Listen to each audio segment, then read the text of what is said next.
Good morning and welcome to our second Comedy at SCA Festival. I'm David Isaacs, and along with Professor Barnett Kelman and Jack Epps Jr., who's the chair of our writing division, I'm one of the co-directors of the Comedy at SCA initiative. Under the guidance of our Dean, Elizabeth Daly, and the support of the School of Cinematic Arts, we're well on our way to creating a unique curriculum dedicated to the serious study of comedy across division lines. Our location and our ties to so many SC alumni who are among the top directors, producers, and writers in film comedy gave us an opportunity to create a school within the school, if you will, for students who want to focus on developing their comic voice. Since we began our initiative about 3 years ago, we've added a number of new courses and an extracurricular comedy club that has a cross-campus membership and is engaged in already creating comedy projects last year in cooperation with Funny or Die, and we plan to do a lot more of that. So this is our first event, and it revolves around animated comedy, and it's called Homer, Cleveland, and Shrek Walk Into a Bar. I don't have a punchline for that. You can make up your own. No one can deny the influence of animated comedy on our popular culture. The Simpsons is coming up on its 25th year on Fox, and its success helped create an explosion of animated series and features that have arguably come to command the cutting edge of humor in America. This morning we have a top flight group of hyphenates who work in animation, writers, producers, directors, creators, and artists who are at the center of animation domination. I'm going to give you a brief sample of their work. I'm sure you're all familiar with it, but we thought it'd be fun to have a little bit of clip time to see and reminisce about these shows and movies we love so much. So we'll roll that, and then I'm going to introduce our moderator.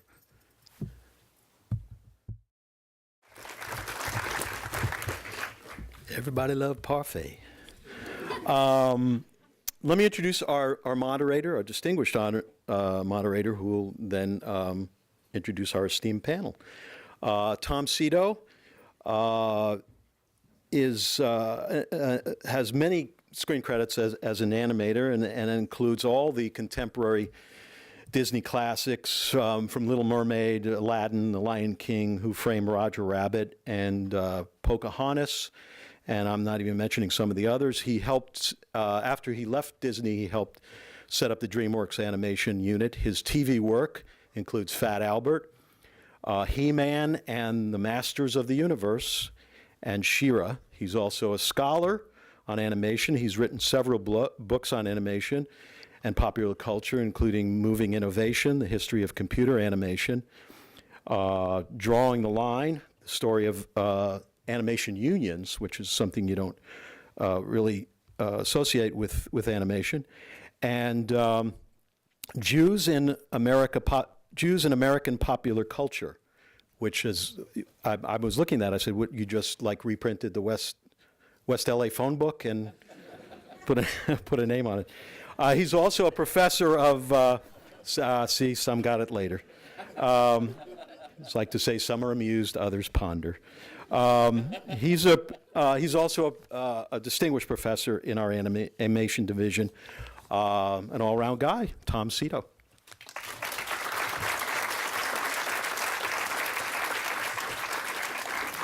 Hi, everybody.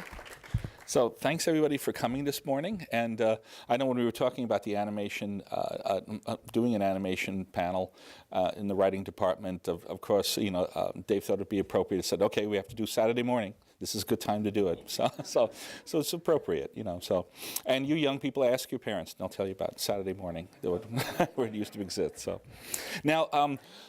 When animation first began at the beginning of the century, the last century, I should say, originally it evolved out of newspaper cartoons. And so you had a lot of people who were cartoonists were writing and drawing at the same time. and and then as animation first evolved from this sort of pool system of cartoonists, that one specific job classification emerged called a gag man, or the gag artist, and these folks would just concentrate on creating what we used to call business. And sometimes it would be verbal. It would be a verbal exchange. Often it would be a piece of pantomime. Like we used to say in the 1930s, like Pluto with a plumber's helper stuck on his butt. It was good for about 2 minutes of pantomime. So it was just kind of looking for those kind of incidents. And then a lot of the early scripting in animation was done in the storyboard process. So things like Snow White and the Seven Dwarfs and Pinocchio were written as they were drawn at the same time, and so that's when people would say, like, well, where's the script for Pinocchio? Well, there is no script. It's the storyboards. They were created at the same instant. Serious scripting kind of began with folks like Michael Maltese, who used to write for the Looney Tunes in the 1940s, and then in the advent of television, scripting became more paramount. But there was a lot of crossover between live action and animation. So Frank Tashlin, who was like one of the great Looney Tune directors around 1940, then changed over to Paramount and went into live action script writing and directed a lot of the famous Dean Martin, Jerry Lewis comedies. And other folks who also sort of went back and forth between animation were, of course, Tim Burton and Henry Selick and now Brad Bird. So we're going to talk a little bit about the relationship between live action and animation, its similarities and differences, with a pretty fun panel. So I'm going to move over here and then introduce our group. Okay, are we good here? Great. Okay, our first guest is a two-time Oscar winner and 20 Emmys, and wow, and wrote on stuff like Taxi, the Mary Tyler Moore Show, created films like Terms of Endearment, Broadcast News, As Good as It Gets, and The Simpsons. James Brooks.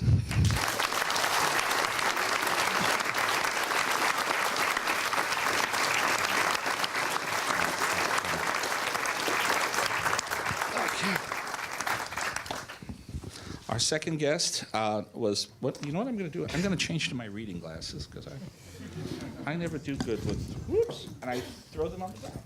Thank you. Thank you. I never do good with binocular lenses. Bifocals. Here we go. Okay.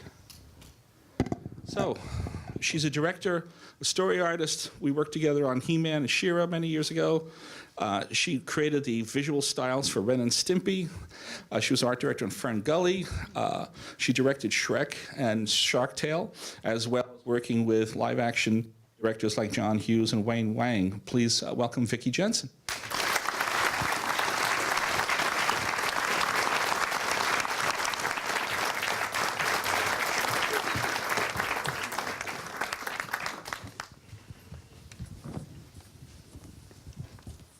I also have an old friend of mine that we go way back, and I'm very grateful for him coming here, even though he went to UCLA.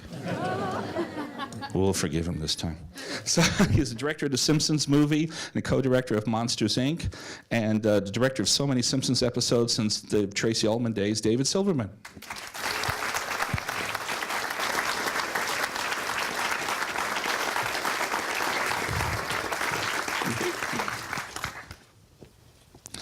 So next we have a writer, director, and animator. He worked on Great Mouse Detective at Disney's. As an animator for Disney, he created Benny the Cab in Who Framed Roger Rabbit, Chef Louis in Little Mermaid, Le Poisson, all that stuff. His TV work includes Life with Louie. He also directed Open Seasons 2 at Curious George, Matt O'Callahan.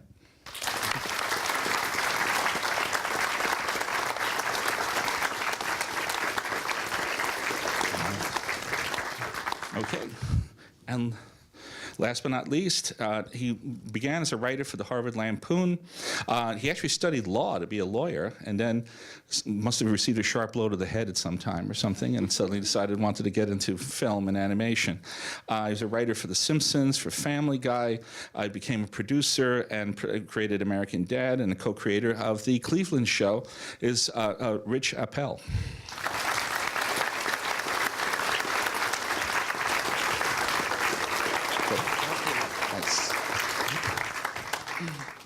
Okie dokie, gang.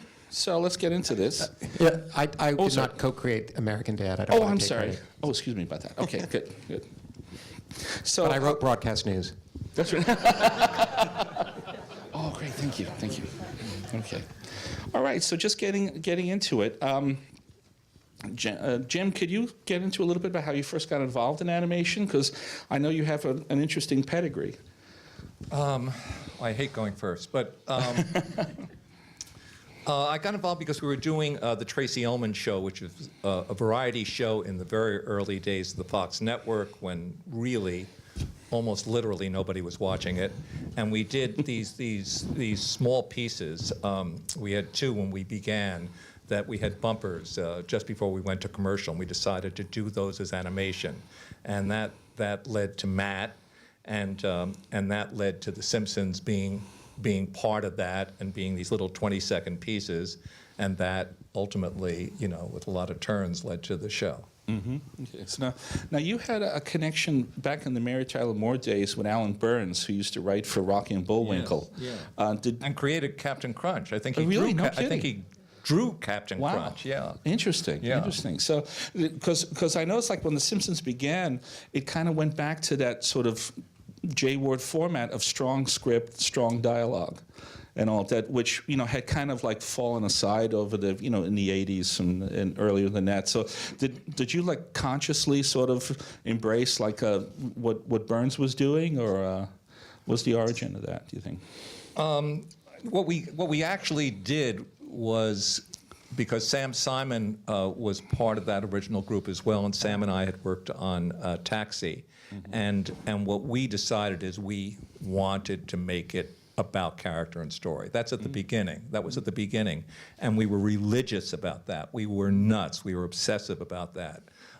Anything that was far-fetched we wouldn't do. We didn't want anybody to know who the actors were. We wanted nothing to break. And I think it's because we started that way and held to it, and then over the years let it go completely as what the show was about. That sort of really helped. It's great having rules that you treat like the Bible and then throw away at a certain point. Now,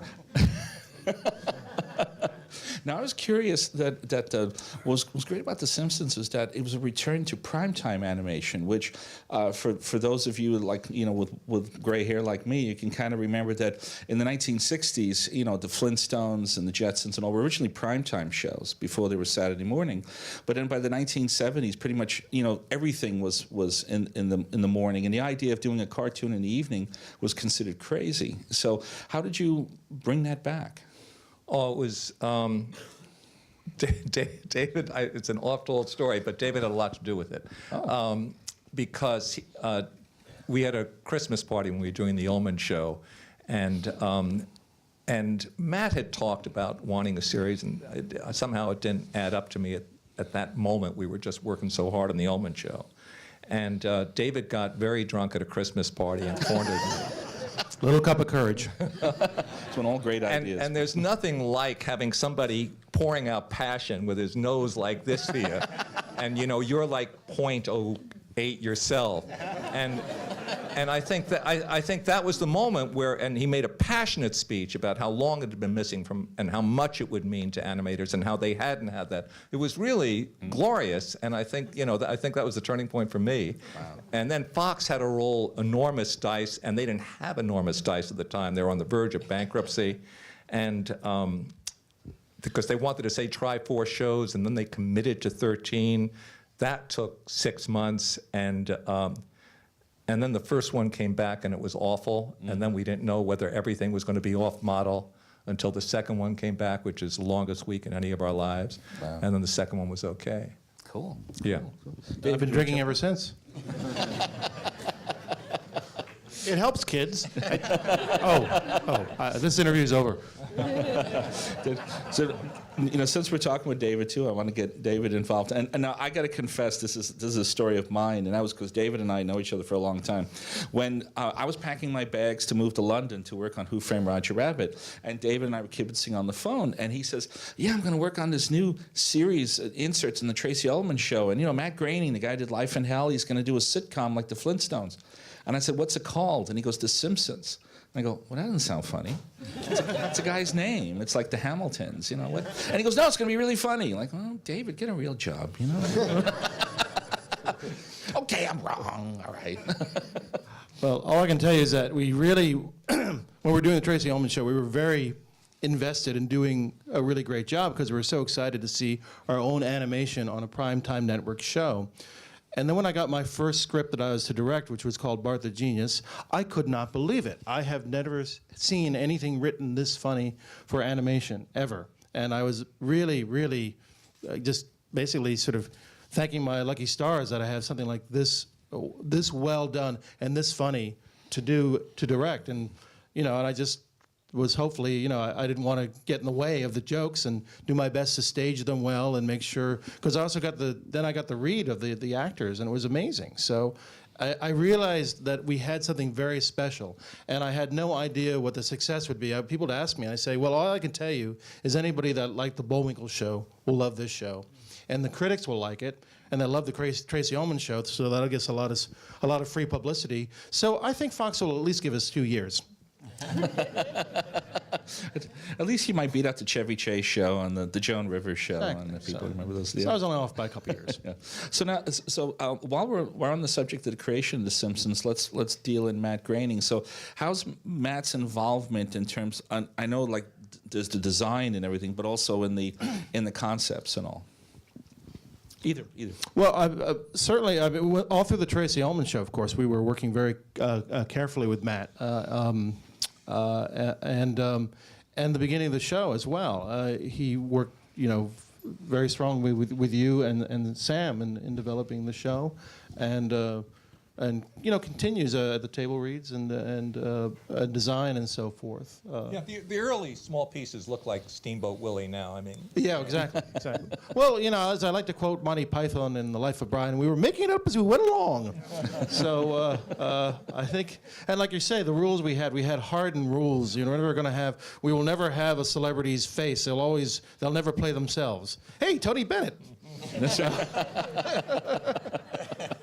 Never go into space. I remember as that was Never. Never. Nuh-uh, that would be crazy. Hey, look, Homer's a da-da-da-da-dum, bum, bum.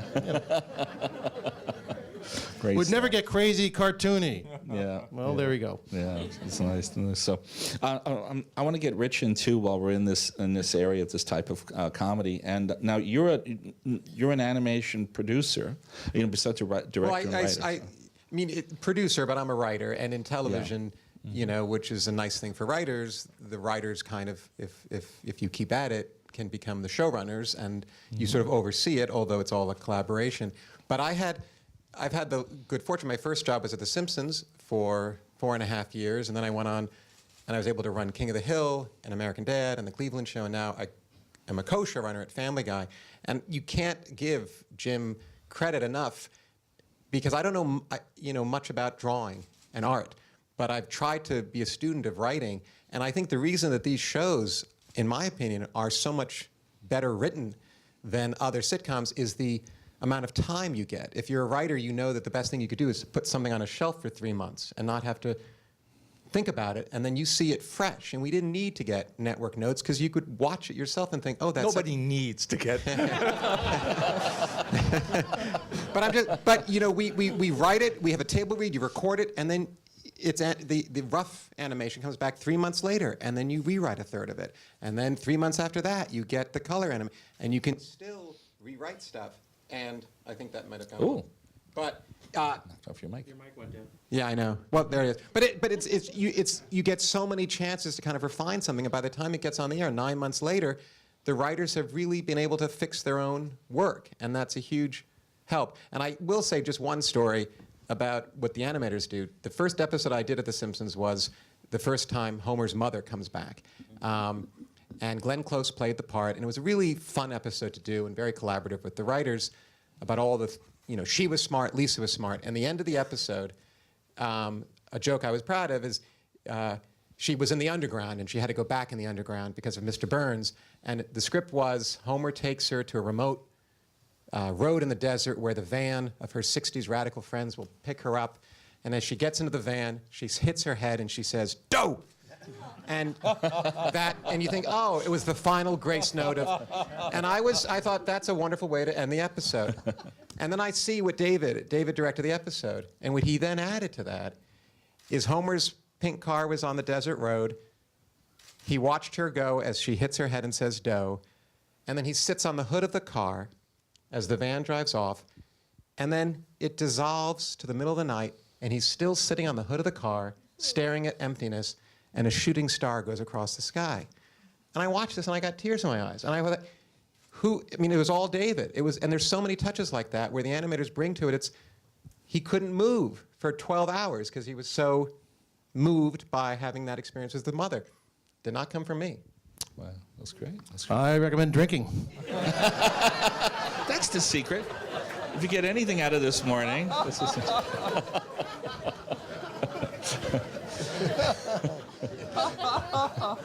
So now They were all out of focus, it's true. Right. They were all very sketchily drawn.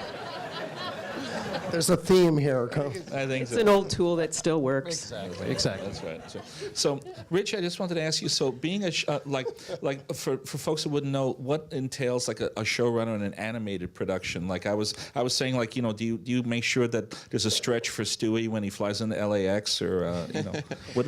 Well, you deal with wonderful actors who I think, even if they're paid very well, sometimes don't get enough credit because they really are first-rate actors. It's not that different than a live-action show. You still break the stories and write the scripts and rewrite the scripts in that same collaborative way. But it's what I love about television. It's such a collaboration, and we have at Family Guy a fellow named Peter Shin who used to work at The Simpsons, who's our supervising director along with you.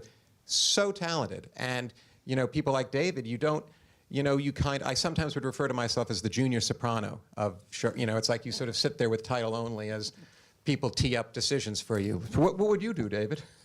Well, the thing that's really interesting, very early on, the very first episode I realized a lot of this comedy that we were doing in the first, depended on deadpan and on just letting the jokes play and people looking kind of stunned or blank-faced. But then finding the right moments to have full animation and really expressive. But all the acting, I thought, from the characters had to come from a place of honesty and realism, even when they're being crazy or Homer saying, "Ooh, living in a world of make-believe." But it has to come from the core, and you got to feel it, and it has to be. It was funnier when it was observed, excuse me, as opposed to a sort of broad, almost vaudevillian animation. I had to try to get my animators. I know you think the drawing looks funny, but it doesn't mean anything. It has to mean something with the joke, and you don't want to undermine. It's basically, like anything else, like overacting. So I was telling them, well, look at Laurel and Hardy, and look at the stillness, and look at Buster Keaton for the stillness. Look at Jack Benny for waiting and not moving. And that's what we're going for. It's sort of basically, in a sense, I was going for what Chuck Jones was doing in his best work. But going back to the source of what he was probably looking at, So basically, the idea was that as long as the performance is informed by the humor and the reading, then we're great. Okay. Yeah, I want to deal. Whoop, my mic just went. Was it back? There we go. I want to deal Vicky in here. So Vicky, you want to talk a little bit about your own career? I know because you started in television, like you started painting Scooby-Doos, I think originally. I was painting remakes of the Flintstones. Oh, yeah. I started painting caves and walls and painting with sponges, and we did something like when characters would run through a living room, and it was called a repeat pan. And where you'd see that same couch go by, and I learned that little trick, and you knew you were on a higher budget show when the repeat pan was maybe 10 feet long, and we labeled them each field A, B, C, A to G or something, and when it was a budget show, it was maybe just 3 feet long. So then that lamp goes by really fast over and over again. One of my friends had a license plate on his car. It said "Repeat Pan." It made sense to the 8 of us at Hanna-Barbera. was funny when you were behind him, but Right. That's great. So, yeah, let me get Matt in also. So we will. So Matt, you've done television work and you've done feature work, and like how are they kind of different in approach in animation? Oh, there's quite a bit of difference between the two. However, it always comes from the source material. I feel that, you know, I've worked on features at various levels of being an animator and then ultimately a director, and then also flip-flopping to television and being a creator and working as a showrunner in that. And what I think is really interesting, listening to everybody talk here, what I got out of television, which was very different than working in features, which was sometimes like back in the early days, you'd work on these Disney films. I guess they still do. You know, you work 3 to 5 years on a feature. And I think what was fun about working in television was the speed and the spontaneity of it. You know, there's a strict schedule in television that is kind of daunting. However, it's actually very exciting too, because you learn to trust your instincts. Now, when I was at Disney, everything was about how beautiful it looked and how it moved and, you know, how many in-betweens and squash and stretch and all the sort of things you learn in animation. And then when I became sort of head of a show, it wasn't about that. It was about the storytelling and about the characterization.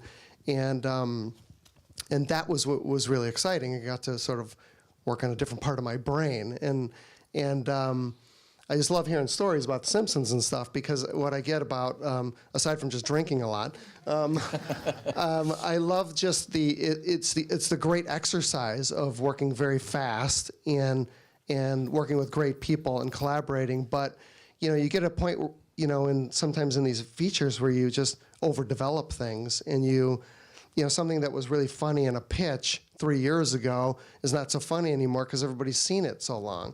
But in television, what's great, what you're saying is you write a joke and then you don't see it again for 3 months, and you see it and you go, oh my God, it's really funny. Usually we say it's so unfunny. Well, sometimes I think you're caught by surprise at how funny that was, because it is fresh and it's spontaneous. And I say I just love the energy of television. I was curious too, with a show that has, such longevity as The Simpsons and all. I know that in features, a lot of times you, sort of as a director, you sort of allow for happy accidents. Like, you put together 2 actors, and sometimes they get some great stuff out of the improv, or somebody like suggests a line or something from their character that you stick it in, and you go, oh, that was pretty good. Do you allow for that in the TV series format, or is everything sort of locked down in script? I think what happens to us when, is that there's always something falling out of the boat. I mean, maybe not from episode to episode, but from season to season. Like, we're not doing stories well enough, or we're losing the Bart character and we're losing his edge, or we have no emotion in it, or we're missing our rhythm of. There's always something which you're saying, wait a minute. So there's always sort of an alert from season to season. I think that's very helpful, because just as you watch it emerge. The thing that happens, though, there's a good deal to do what you're saying. There's a good deal of latitude for actors to ad lib, and they will. In fact, what I've noticed lately in a lot of table reads, it'll say like ad lib to allow, Julie Kavner and Dan Castellaneta to go on a rant and just see what comes out of that that magic as well. And also in the when we board, we come up with ideas and we'll send to Al Jean like a note. What do you think of this idea? And so there's that sort of thing happening. We did a short without dialogue that David stunningly directed, I think, and I think that was. I wish you'd talk about it, because I think that was the time where it was pure fun for us. It was so great. The experience was so great. It felt like there was less pressure because it was a short. We'd never done a short. We were doing 3D for the first time. We were doing it without dialogue to make it as simple a process as possible. And it went so quickly, and it was such a trouble-free, beautiful experience from beginning to end. So, well, it started because you had the idea of doing a short. And because we're doing it, you wanted to do it mostly pantomime. So Maggie was the obvious choice. And just quickly, within that first meeting, it was the two of us and Matt and Dave Merkin and Michael Price and Al and Joel Cohen, I think, and just in that one meeting, we sort of, well, let's go back to the Ayn Rand, school, because, that makes sense. And we'd used it before, and Ayn Rand was big in the news, coincidentally.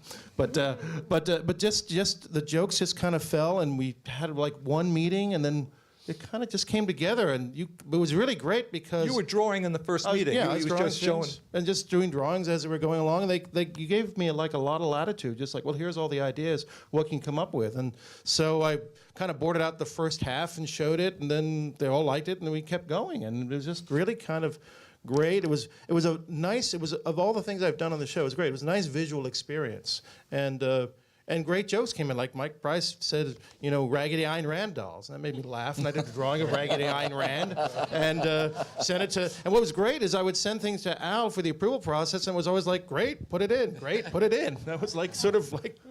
It was a lot of fun. That's great. So, where did Itchy and Scratchy come from? Because I remember that came in the Tracy Ullman days. The five members of the family: Grandpa, Krusty the Clown, and Itchy and Scratchy.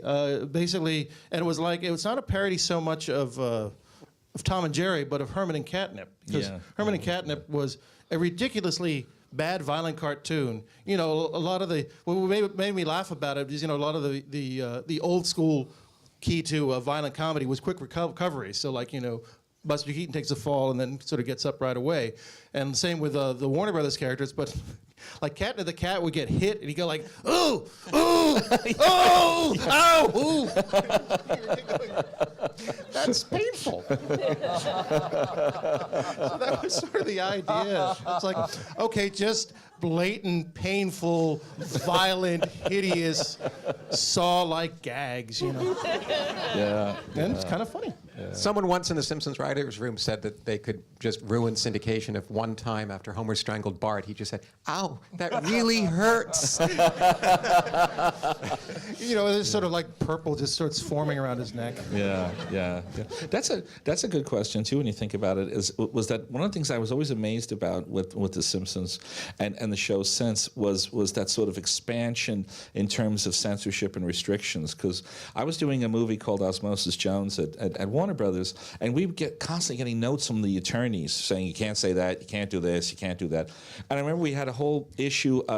Peter and Bobby Farrelly wrote a very funny scene about drugs, and it's because the Drix character was a large pill. And Chris Rock says at one point, "Hey man, I didn't go to no fancy school. My high school was crack central." He goes, "Oh, you mean drugs?" And he goes, "No, it was in the crack, in the stanky puckered center." So I said, "That's funny, So anyway, we get this note from the attorneys going, "You can't say drugs." What do you mean you can't say the joke doesn't work if you don't say that? So while I'm having this fight, I remember I was talking with you, and you were doing an episode at The Simpsons where Lisa puts peyote in Homer's chili. And I was like, how do you guys get away with that? Sort of like that.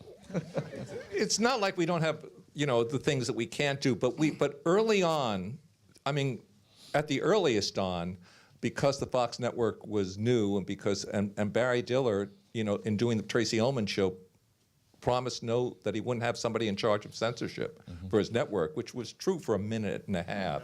But that minute and a half allowed us to create some boundaries for ourselves that were, that part's been great that we can do that. Wow, that's amazing. There's one joke, I don't know how he got away with it, but Bart becomes a jazz musician, a jazz drummer, and he has some jazz friends. He's up in the attic, and Lisa comes up saying, "Bart, what are you doing here?" "Not smoking reefer." And the other jazzman says, "That's right, we all not smoking reefer." Now, we don't show him doing that. I guess that's how we got away with it. Wow, that's amazing. So, Matt, I want to deal with you too. Well, when you were doing the series Life with Louie, you were working with, of course, like an existing comedian, stand-up comedian, and like, what's it like designing a show around like a human being, but it's an animated show? Well, it was interesting because when he first came to me, I don't know if you guys know the comedian Louis Anderson. He was a little bigger in the 90s, but he came to me and because I had worked with other comedians like Jim Carrey and Rodney Dangerfield, and so he wanted to create a show, but he didn't have an idea for it. And so I think to answer your question, since he didn't really have an idea for the show, and I didn't really know him very well, the best thing I did, which was do research on him. So watch a lot of his stand-up and then read about him, because I think what's interesting, when you talk about honesty, David, is the idea of, if you're going to, I came out with the idea of doing it around his family, because in his act, he would talk a lot about family and growing up with his dad. And Louis had a lot of issues growing up. His dad drank a lot, and it was sort of an abusive kind of situation, not physically, but sort of mentally. And I just thought that was sort of an interesting thing to do. However, how do you do that for a children's animated, show? But what was interesting is, you come from an honest place, and the best thing is, it's sort of like telling some of his family stories through these really interesting characters that he portrayed in his act. And I think once we figured out who the characters were in the show, what was really fun was, since it was talking about him growing up as a kid, which was everybody was able to relate to that subject. We all grew up as kids. And so then the writers and myself and Louis would all throw out ideas for stories from when we were in our childhood. And so it was fun to take some of those stories and tell them through these very interesting characters.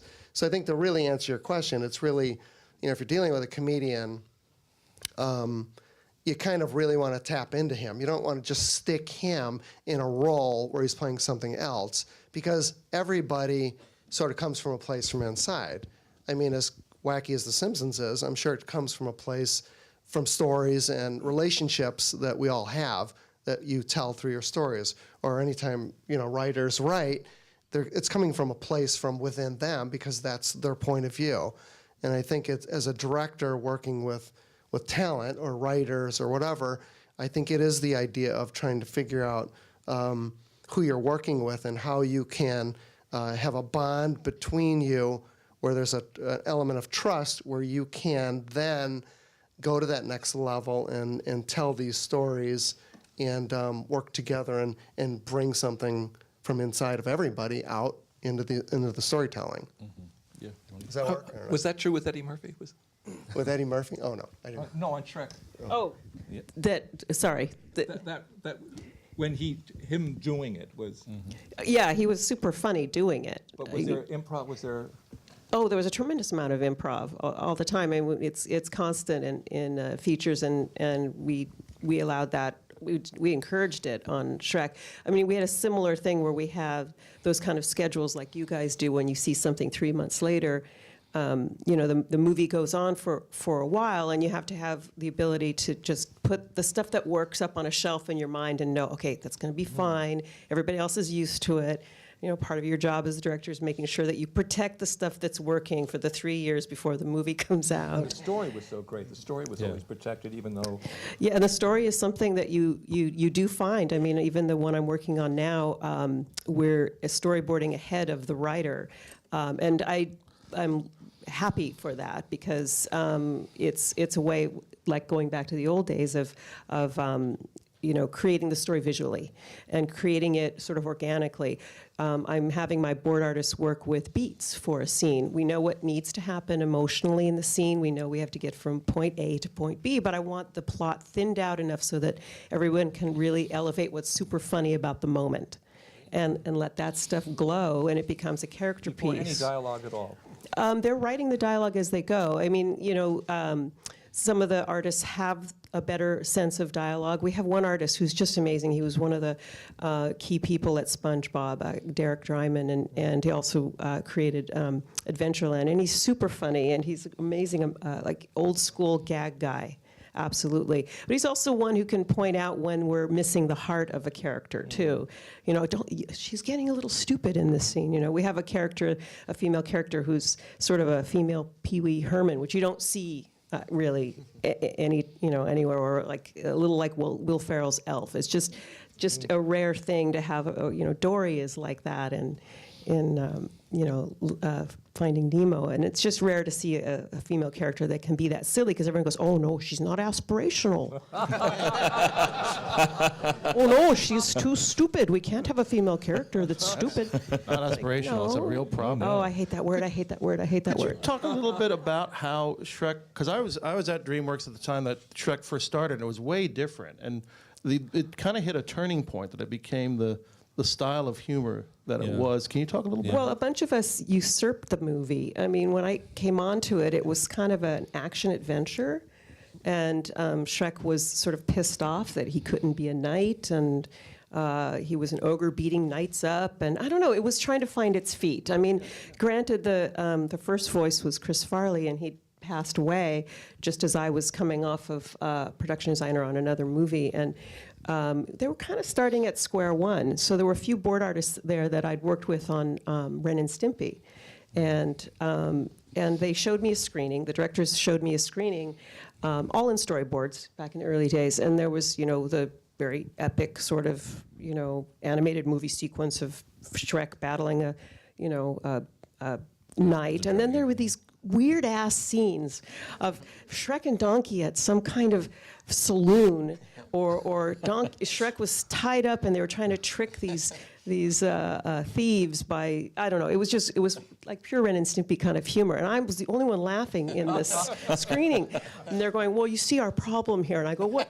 Yes, they're going, we these things stick out like a sore thumb, and we don't know how to get the rest of the movie. I said, "Well, get rid of the rest of the movie, and that's what we want to make, Keep the entertaining parts. Keep the funny bits, Yeah, it's funny because I remember when I was working on Shrek, like if you go to William Steig's original book, it's like a 6-page children's book. It's basically a one-note joke, like Casper the Friendly Ghost, like "Eek, a ghost." This is like "Eek, he's ugly," and that's it. That's like that's the whole book, and then you have to make a 90-minute movie out of it. Well, it left a lot of room. Yeah.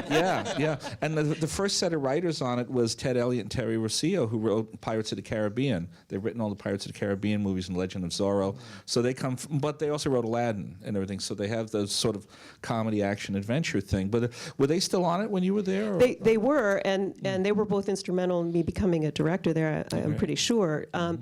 But there was a point when where they had to step away, and as we were kind of finding the new legs, the new fractured fairy tale aspects of the movie, and I know that it was in their heads to have that tone and have that going on, but the script had gotten unwieldy. There was so many things to be dealt with from previous versions. It had also gone through 5 directors and 9 producers and different technologies. Yeah. J.J. Abrams and Rob Letterman were a team called the Propeller Heads, and they had come up with a whole different technology early on how to... Mocap sort of thing, right? Yeah, but there was a mocap of a guy in an ogre suit, so it looked like a bad ogre in animation. It just didn't... Guy in a rubber suit. It was very but- weird looking. Yeah, I mean, Rob told me that story. He admits it, and that test was done, and it's buried somewhere in the archives of DreamWorks, and no one can ever see it. Kind of interesting test. Yeah. I always like to joke about, when we talk about the improv factor, and that is that I'm the person who named the villain Evil Lord Farquhar, because the first draft script was Evil Lord Hamilton, and actually teaching at SC, I had a graduate student named Mark Farquhar.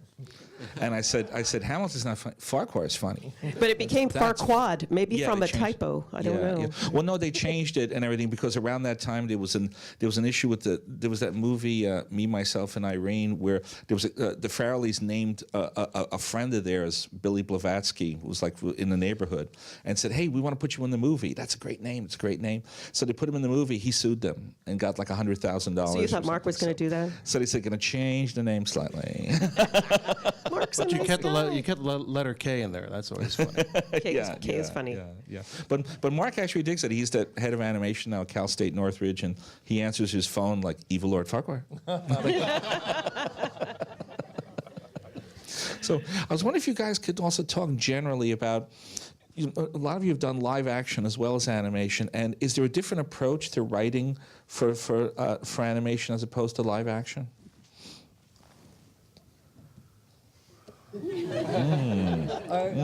think the answer is sometimes. I think that would be the answer. Like as I said, there'll be times on The Simpsons when there's very little difference, and there'll be times when no two things could be dissimilar. So you really think of it as like a live show rather than a draw? At times, I think at times is the answer. Yeah, because there's a famous quote of Friz Frailing's where he would say, "Bugs Bunny is not a rabbit; he's a man in a gray suit." So, what do you think about because Vicky, you've also you've worked live action as well into it. So, is your approach different between doing animation and live, or? But there's a little more patience involved in doing animation. Oddly, it doesn't feel like it's going any slower. I think the impression is that it's like watching paint dry, but you're just so busy all the way through the process. But for me, I really don't approach it that differently. I try to get the story working first, get a handle on the characters, at least who they can be and what's unique about them and what's their viewpoint about life. I usually find a song that gives me the tone of the movie, just so I have a vibe in my head about how this movie might feel, and that song will usually be the heart, the song that will go with the theme or the what's important about the movie, why we're even doing it. Because it's one thing to make something that's super funny and playful, and you walk out going, okay, that was okay, and I just want to make sure it's all worth it. So for me, it's important to find a song that keeps me close to the reason the movie's happening. But I work with my actors the same way, and I was kind of key in changing the way we direct actors over at DreamWorks. And I always noticed in animation that the voices sometimes felt, certainly not in Simpsons, but a lot of times in feature animation, the voices were always treated a little bit like a necessary evil towards getting to the fun part, which was animating. And I was never an animator, so I didn't have that issue. And the voices are what drive everything. The performance drives everything. You don't animate anything until you have the voices. It's not voiceover, it's acting. So I try to make sure my actors can be together, if at all possible, and I'm in the room with them. And if there's somebody who has to read with them, they've got to be a really good actor, and I direct them as much as I do the talent, so that they can have a real connection. I think I did that when I first got to DreamWorks, leaving The Simpsons, and we had Kenneth Branagh and Kevin Kline. I was like, we got to get them together. Don't have them in isolation. You want to get their partners in that film, the Rodel Dorado. They should be bouncing off each other. So, yeah. I always tell writers who, that you shouldn't write your first script of The Simpsons or Family Guy, because, like Jim was saying, there are shows that seem like anything goes, but they have a lot of rules. And I think if you work on, your story first, and I think in live action, it seems more direct and obvious that that's what you've got to do in the characters.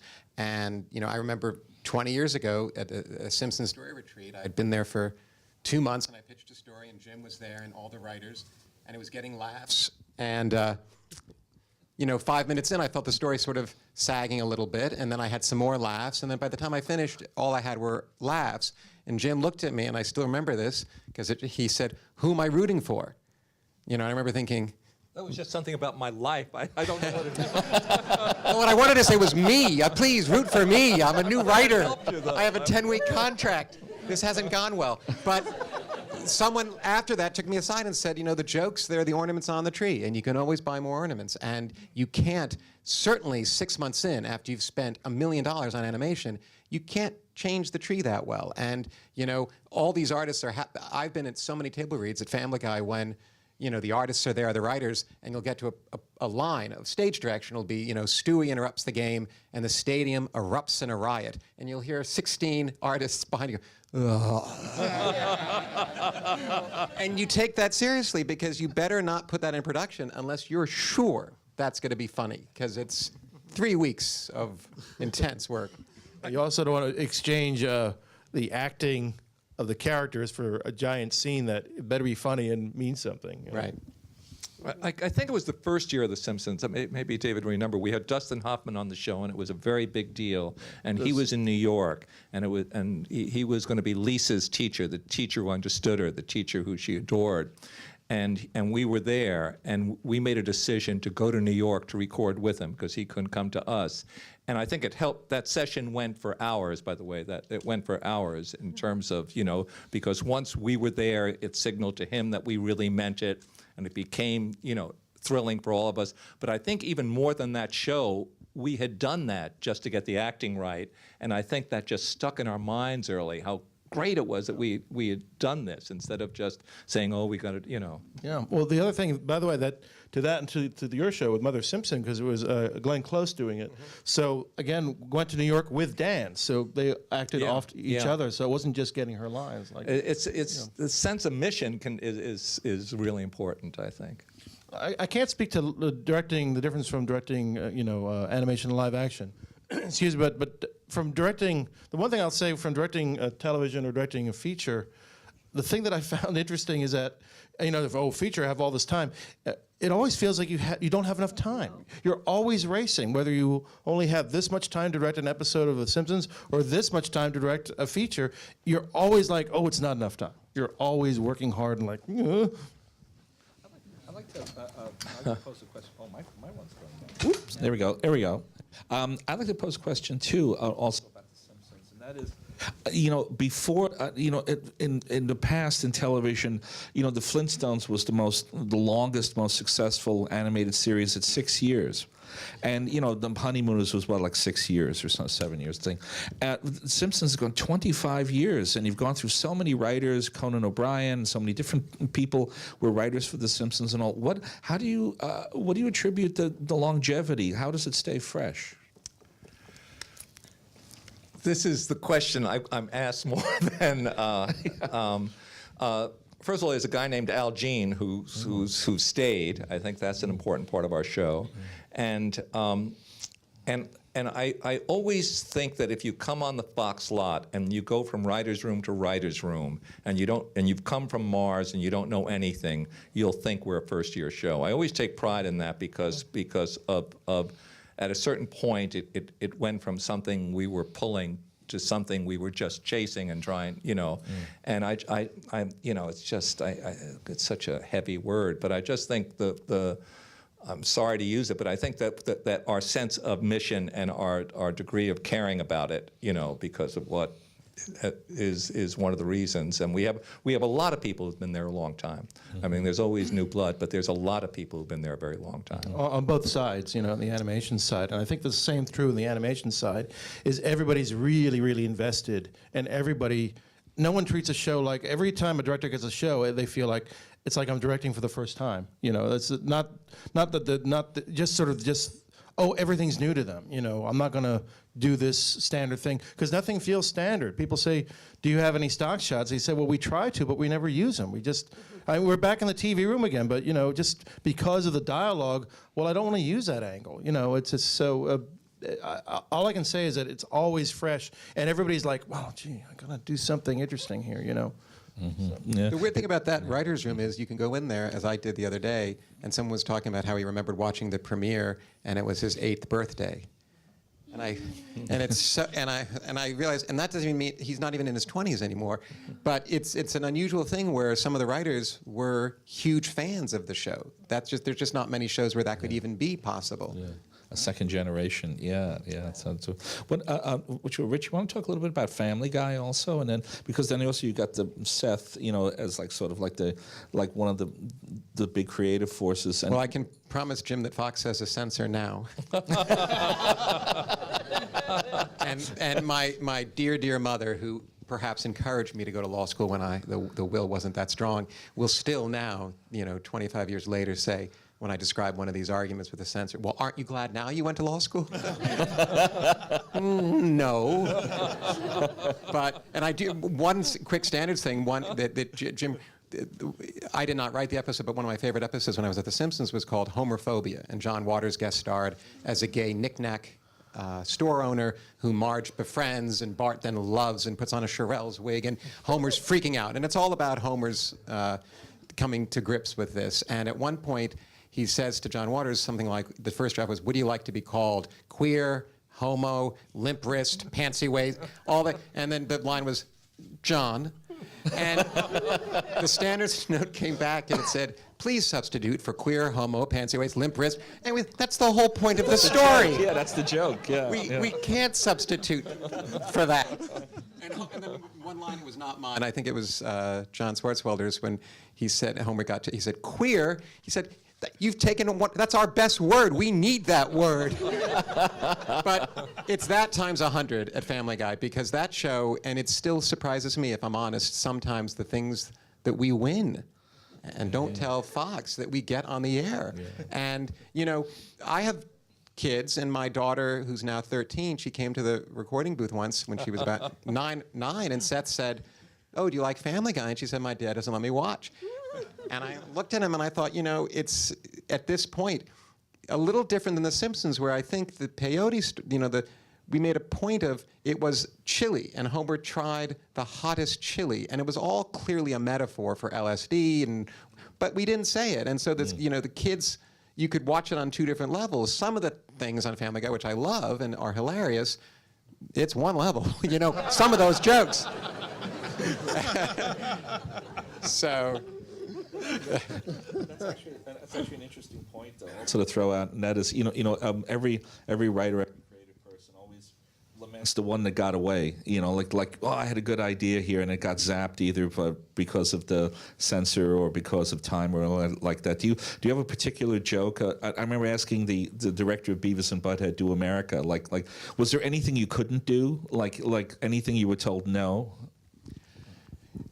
Yes, there are many things we were told no, but I'm almost, as a sign to maybe it was right to say no, I almost am reluctant to repeat any of them here in front of the audience. But and in fact, I'm tempted to say the fight I just won, and I'm going to, but it was Peter Griffin is at a vintage record store, and he's buying an album, Debussy.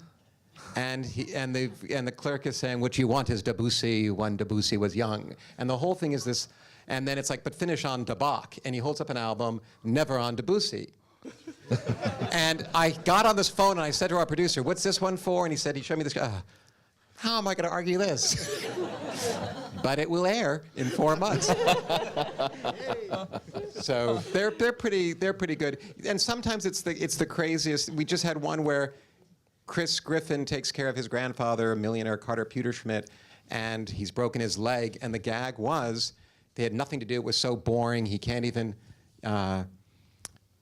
he can't get in bed and have sex with his wife. And his grandson says, well, there are other ways, that you can satisfy yourself. And then it's a quick cut. And the grandfather says, wow, next time I want to try my own hands. Wait, but this is the story. So I thought, well, we're never going to get that. It's a table joke. We'll get a laugh at the table, which we did. And then, but they called back to suggest if we simply said my hand and not plural, they were all right with it. Really? And someone else, the producer on the phone, was about to say why, and I always, from having been a prosecutor, when you get the answer you want, the call is over. Yeah. And to this day, I don't know why singular worked. That's a long cry from the kind of censorship or notes that we got on He-Man. We were working on a show called The Real Ghostbusters because we didn't have the trademark to the Ghostbusters. So ours was based on the old TV show with Larry Storch with the hat and everything. It was horrible. It was a horrible show. And I got to storyboard, I think, the title sequence or something. But the ghosts that that we had to use couldn't be recognizable people or relatives because they didn't want to frighten the children so that they would think, oh, grandma's going to come back. So all of our ghosts had to be robots. Yeah, that was pretty weird. It was very confusing to make a show like this. Yeah. Robot ghosts? Yeah. Remember, we used to have at the studio, they had a child psychologist on staff who would send us notes if we were messing with kids' heads. And I think we had this one where He-Man was attacked by a large lump of broccoli or something. I don't know what. And he pulls his tree out of the ground and beats him with it. And we got this note saying, He-Man cannot kill a tree. And you're like, okay, it's already on the ground, and he's recycling by using it like a club to hit the guy with, and it's like, and all those notes, and they made you crazy, you know. And that's when stuff like Ren and Stimpy and Liquid Television and Simpsons started to come. It was so liberating that, like, oh my God, we could do physical humor and we could do like real jokes again and all. So Well, you somehow got it, Jim, that there were we don't get notes from the network, other than, you know, the censor. Well, but there's some. Isn't it interesting too that you know, with cable television and no censorship, how it led to a renaissance of televition? I mean, yeah, it's very interesting. yeah, There was yeah. one, I don't know why, but the word screwed couldn't be used for the longest time. And there was one really nice joke. It was the episode where the Jebediah Springfield episode where, you know, was he a pirate, or, you know, and they were exhuming his body, and Mayor Quimby was saying, "Now, Lisa, when you see there's no silver tongue in there, will you drop this?" And she said, "Yes." And Homer says, "What do we win if we get if it is there?" And he says, "Credibility." Yeah, screw that. We couldn't say that. You couldn't say screw No, that? we couldn't say screwed that. I don't know what the joke was, but it was not nearly as funny as that. I was curious because on Osmosis we had a scene with Bill Murray where Bill Murray's supposed to have this fantasy of you know, like the childhood nightmare of being naked or in your underwear in front of your friends, and so there's a scene where he's in the schoolroom and he stands up and he's wearing white BVDs, just like the regular white BVDs, and standards and practices said you can't do that.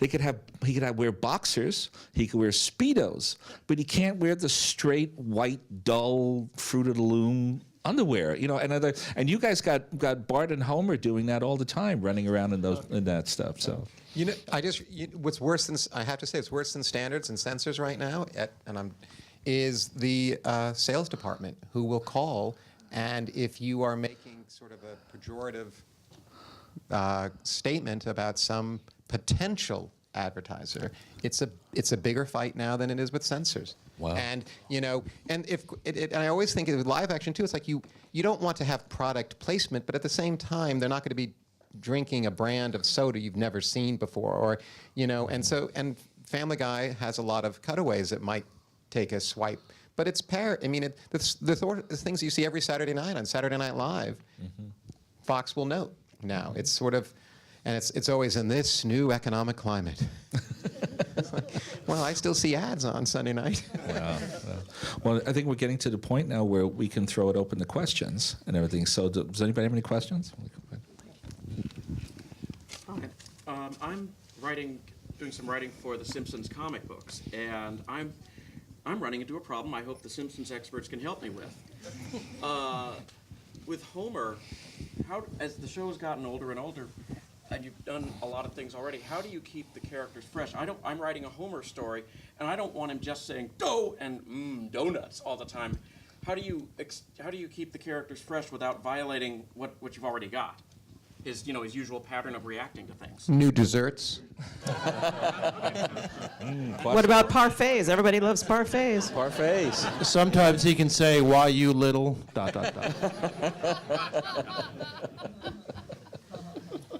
really, how do you keep the characters fresh when you've already established how they react to everything?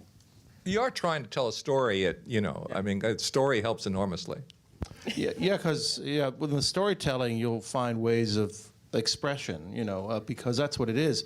I always love and that's why the writing's so good, is because the jokes come out of the story and also the relationship of the characters, and that's where the best of it comes out. There was a joke a little while ago where they're called to the principal's office, and these parents of other children are saying, and they're saying, "Mr. Simpson, I'm a lawyer at a high-pressure law firm. My husband is assistant DA, and we are not happy."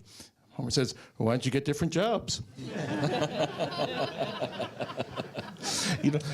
I think it's an interesting thing to point out too about how when you're talking about specifically like writing for like a comic book, or like writing for a sort of thing where it's just sort of you alone. You know, like we always have this idea that screenwriters are sitting on their hobby farm in Montana, like, just write a screenplay and send it into the studio.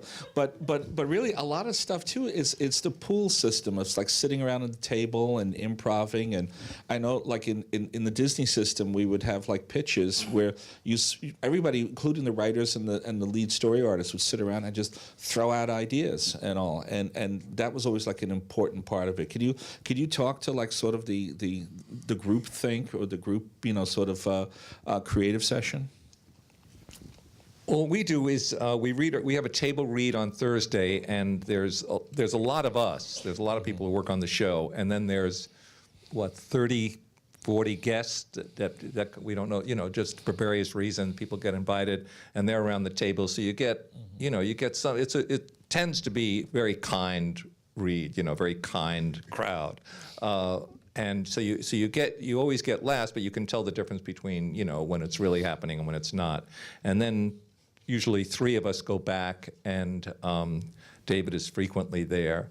And then we just have a session that really are notes for very often a major rewrite. Sometimes change a story, sometimes it's a scene, sometimes it's a finish. And then there are 2 writing rooms, and 2 different executive producers will go to each writing room and work on one part of the script, and then that gets rewritten, and that gets rewritten, and you know, and so on. Yeah. And I was just curious because I've been in story sessions, and actually I think it was a Shrek session once where I saw a writer do a classic tantrum, storm out of the room, just like, I don't want to work on this anymore. Boom, and just kind of ran out, and was so over the top that we thought he was kidding at first, and then we were like, oh no, he's serious. He's really upset. And did you ever run into that? We've like egos. We have people break down occasionally, you know, carry it out. But well, that is. I mean, again, unlike, you know, if Jim sits down and writes a movie, he's doing it on his own. We have, at The Simpsons and at Family Guy, 20+ writers, and you're often at Family Guy, we're often in 3 different rooms, and you're always rewritten. And a great first draft might be rewritten 30 to 40%, and that's a really strong first draft. Sometimes they're rewritten from, and you assume the social contract, which is everyone. It's like a rising tide lifts all boats, and you can still have a lot of you in a script that doesn't have your name on it. And there are always a couple of writers, God love them, who it's not fun, and sometimes, and you can just see them repitching something that's in the, no, I know that's what you were thinking, because there it is. And it's on the screen, and no one's laughing, and it doesn't really make, so it's clear that's what you thought, and now, and I remember at King of the Hill, and you know, what Jim described is the process at all the shows, because Greg Daniels left The Simpsons and went with Mike Judge and set the template at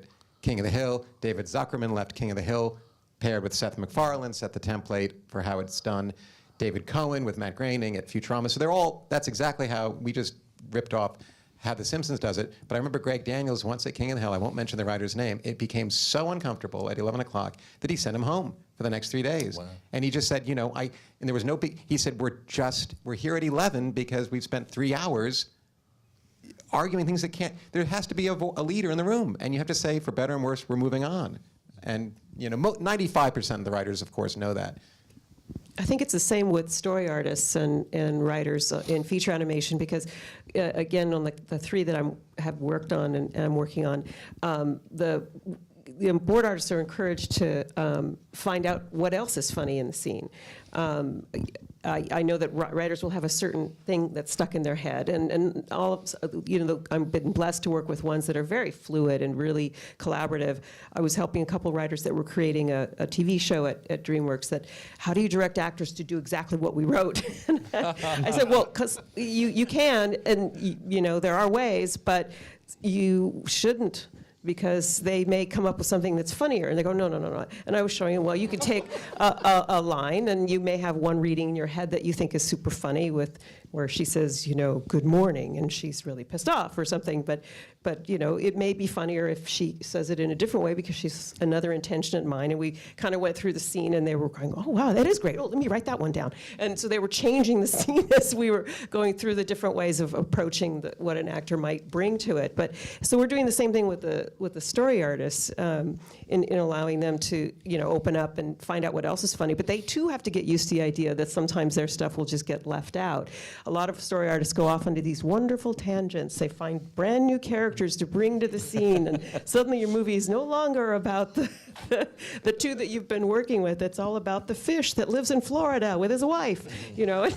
And it's super funny, but, you know, that's a different movie. So everybody has to kind of have that untold agreement that if your joke's not landing, you don't get to defend it anymore. Best idea wins. I mean, and it can come from anyone, whether it's the writer's assistant, and a storyboard artist, or the executive producer, and you know it's a good idea because it generates other good ideas. And it's literally like popcorn at the end of the table. It's like, go back 2 ideas because whatever it was, that was the good one because everyone's buzzing and wants to be a part of it. Yeah. And to a certain extent, you can achieve a collective ego where, you know, yes. It's not just, yeah. Yeah. I want to tell everybody, just get used to the floor because you're going to hit it. And, you know, there's no shame to it. Okay. So want to get some more questions in, so let me get to you. So. Yes, I want to ask a question about the subversive nature of animated comedy. I mean, I literally grew up with The Simpsons. I was 1 year old in 1987 when Maggie Simpson was 1 year old, and it shaped the way that I see the world. It taught me how to question things. And then I also remember growing up being that kid, seeing George Bush call out The Simpsons as being. I remember that. That was great. And my mother to this day just doesn't get it. Yeah. And all these things. But then I also remember being that same kid and going to video stores and seeing The Simpsons VHSs, and they were sold in the children's section.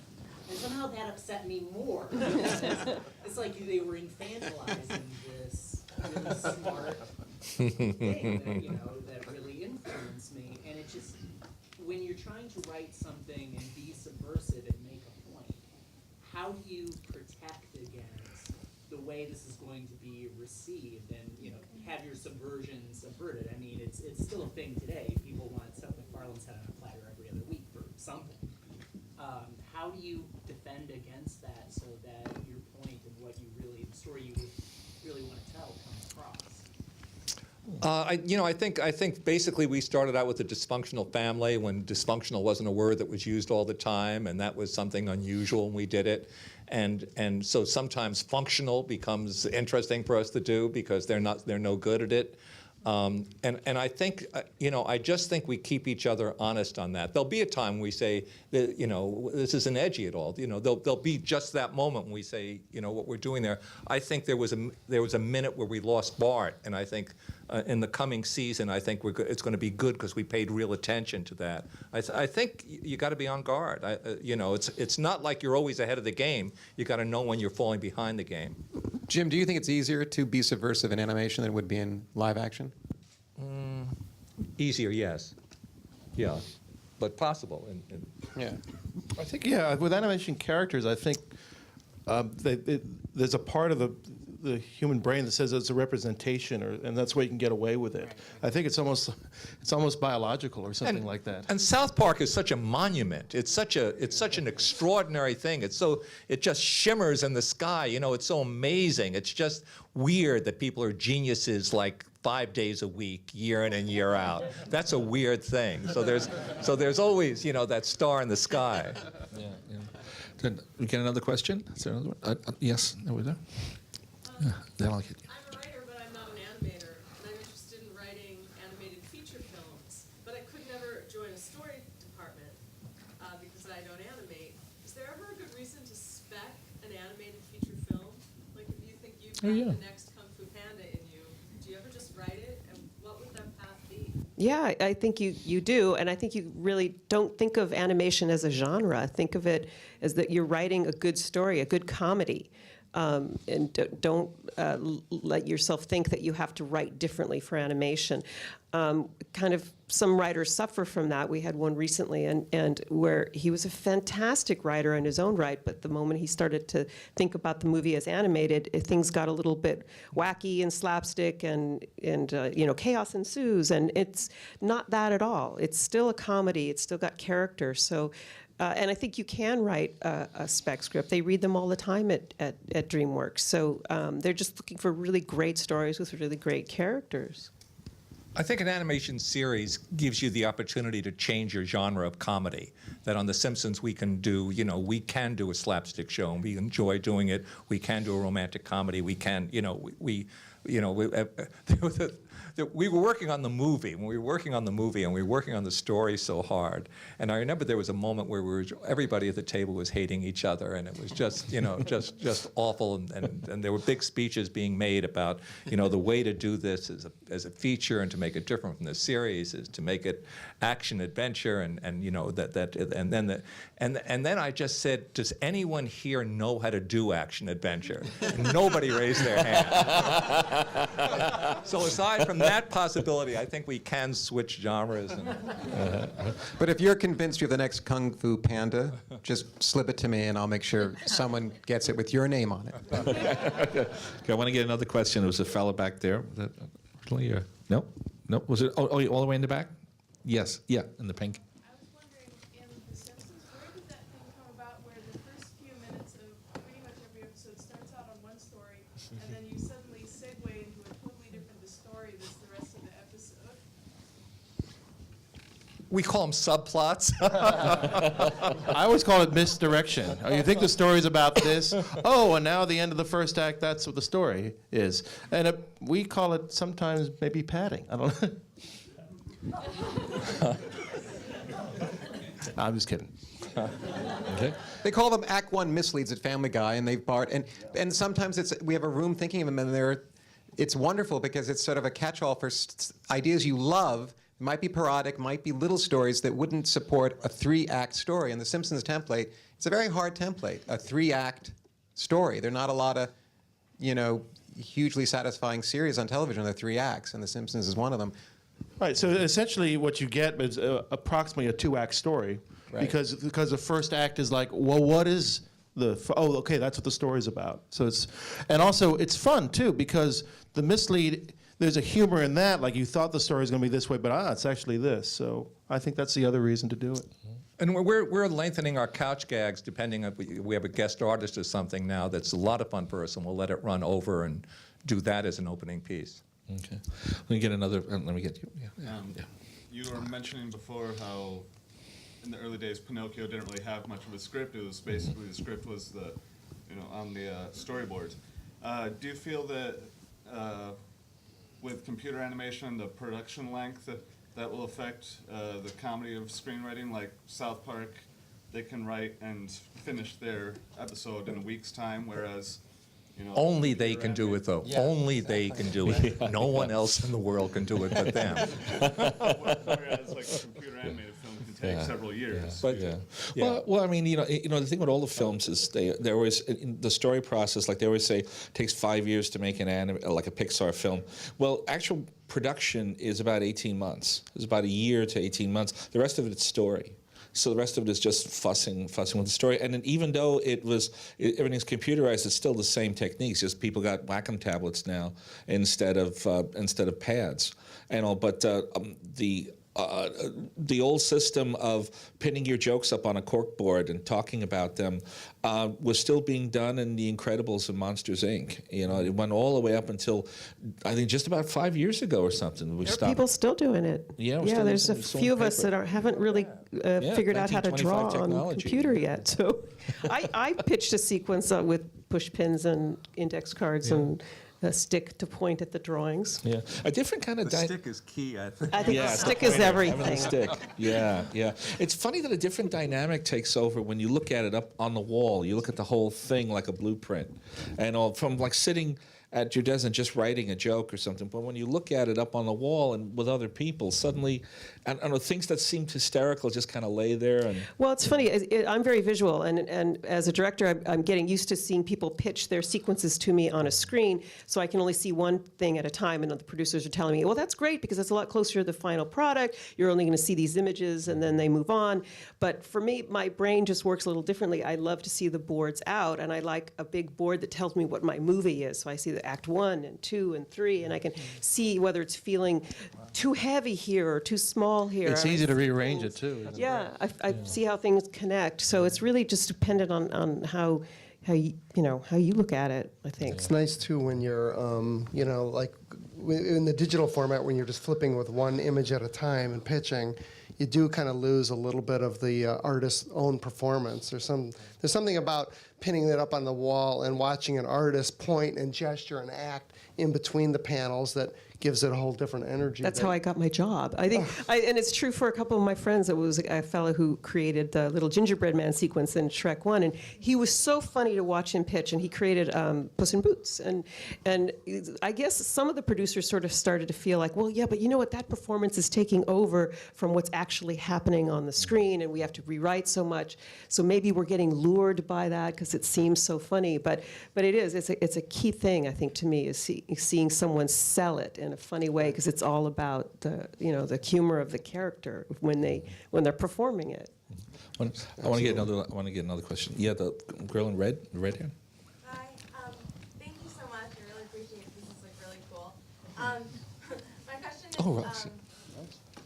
My question is about characters in like television versus film animation, obviously. What like in television it seems like there's like a group. You have like family, or you have kids as in South Park, and then in film it seems like it's a fairy tale, or it's in Shrek, or Finding Nemo. It's a story that takes you on a journey. How do you balance in directing or producing or show running? Finding those stories and directing them and understanding the characters and like where they come from, and like balancing out like what the like who they like kind of like how they are like as a group, or like individuals, like the protagonists in terms of each. That's a very big question. Yeah. Wow. I was kind of trying to target it to you in terms of like Shrek, because it was a male protagonist, and how you like if you struggled or did not struggle in terms of being like it was a fairy tale, and then it was like it didn't have a female protagonist into directing, and like how that worked. No, I didn't really struggle with that. I guess I was just, I'm drawn to stories, not so much the gender-specific stories. I don't find myself to have to be a defender of my gender. I think we do fine, and we're, there should be more of us, but doing what I do. But I do understand why many movies have, male protagonists. I know there's a lot of business reasons for it, but it's not my job to fight that battle. If I have a key character that I'm in love with, it doesn't matter to me whether it's male or female. The one I'm working on now is female, and it is one of the first times where the lead character to me is actually the most interesting one in the story.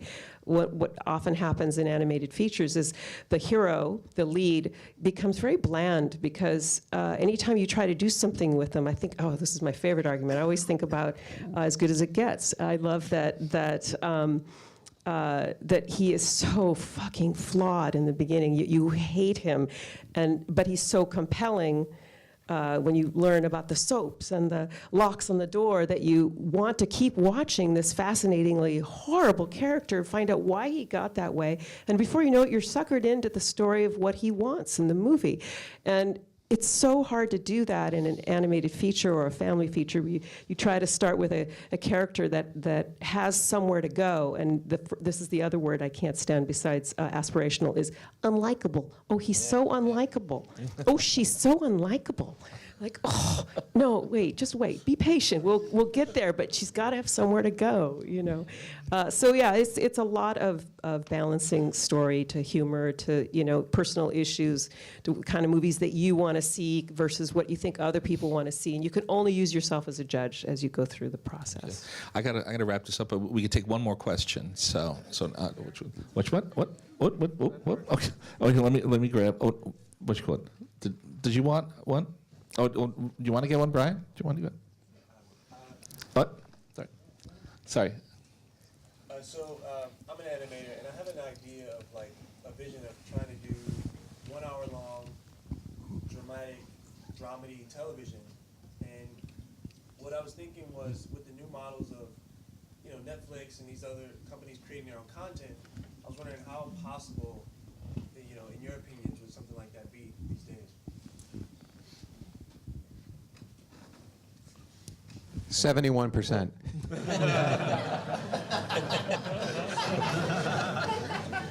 Jeffrey Katzenberg, he said, I want 40% funnier here. So, I don't know. Wasn't But I'll tell Ralph you, Bakshi it seems like there's more and more. If I were your age and trying to be a comedy writer or an animator, I would be so much more excited about doing it in 2013 than 20 years ago when I started. Because of all, 2 years ago you didn't have Netflix as a buyer who doesn't believe in just doing a pilot that they'll then test to death. They'll invest in 13 episodes and they'll invest in that. And when you were talking about likable, there's nothing worse than pilot testing when they send you out to Hollywood and you're watching the dials and they're told, turn to the left if you don't like the moment and turn to the right if you do. And I had a character who was the jackass boss who I thought was a very funny character and was ramming the hero, and they're turning to the left. And he was testing poorly, and I said, but he's supposed to be unlikable. And how do you discount for that? And they couldn't. They said, well, but it seems to me like there's so many different venues now. Just an interesting, frightening note that I heard the Netflix guys say at a sort of amazing presentation they did. In every new series they do, they know in the first 5 minutes whether it's going to work or not. Oh my God. Oh. It's too fast, isn't it? that's scary. Wow. I know movies don't have legs anymore, but the first 5 minutes is 5 minutes. Oh my God. That is depressing. Yeah. On that note, Yeah. Well, this you're the future. We got to wrap it up. So, okay. The answer is no. All right. So, after this, it's snowing right now about all of us. all right. I want to thank our guests. Thank you very much for coming. Wonderful stuff.